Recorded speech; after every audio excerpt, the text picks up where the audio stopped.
अस्सलाम वालेकुम। आप देख रहे हैं इत्तेहाद टीवी न्यूज़। आज पीर 19 फरवरी 2024 और चांद की तारीख है 8 शाबान 1445 हिजरी। पेश हैं आज की चंद अहम खबरें। जोधपुर के महल में वाईएस शर्मिला के बेटे राजा रेड्डी की शादी। आंध्र प्रदेश कांग्रेस की सदर वाईएस शर्मिला के बेटे राजा रेड्डी की शादी राजस्थान के जोधपुर में वाक़े उमेद भवन महल में हुई। शादी की तकरीब खानदान के अफराद और इंतहाई अहम करीबी दोस्तों के दरमियान इख्तिताम पजीर हुई है। दफ्तर कलेक्ट्रेट संगारेड्डी में आज प्रजावाणी प्रोग्राम मुनक़िद हुआ। जिले कलेक्टर वल्लूर क्रांति और एडिशनल कलेक्टर मिस्टर चंद्रशेखर ने जिले संगारेड्डी के मुख्तलिफ मकामात से आए हुए अफराद से दरख्वास्तें वसूल किए। जुमला 47 अफराद ने मुख्तलिफ मसाइल से मुतालिक दरख्वास्तें पेश किए। जिले कलेक्टर ने मुतालिका अहदेदारों को हिदायत दी कि वो प्रजावाणी में मौसूल होने वाली तमाम शिकायत का जायजा लेते हुए फौरी तौर पर हल करें।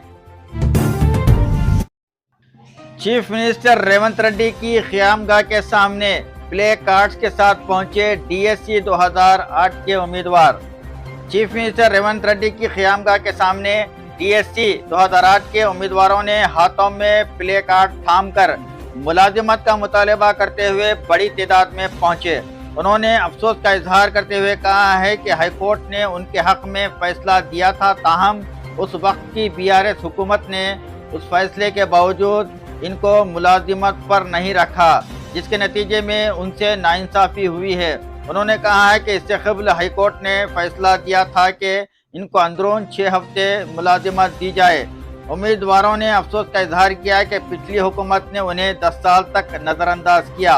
उन्होंने जोर देते हुए कहा है कि रियासती हुकूमत अदालती फैसले पर फौरी अमल करे।